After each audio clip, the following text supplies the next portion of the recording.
আসসালামু আলাইকুম প্রিয় বন্ধুরা, দেখেন আমি কোন স্টাইলে একটি ফ্যান বানালাম। দেখেন কি অবস্থা, একটা লাইটের খোলের ভিতরে এই যে ইন্ডিকেটার, এই যে সুইচ, এই যে চার্জিং পোর্ট এবং মোটরটি কাইটিয়ে দেখেন আঠা দিয়ে লাগানো হয়েছে। আর এই যে একটি বোতলের মুটকি এখানে দেব, এই যে পরে নিচে ব্যাটারি দিলেই চলবে। এখন দেখি কতটুকু বাতাস হয়, কিভাবে চলে। এখন চার্জার ইনপুট করলেই চলবে। এই যে চার্জার দিলাম, এই যে ইন্ডিকেটার জ্বলছে,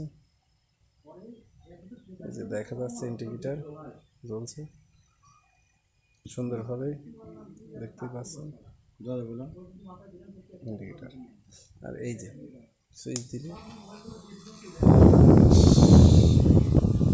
একদম অল্প খরচে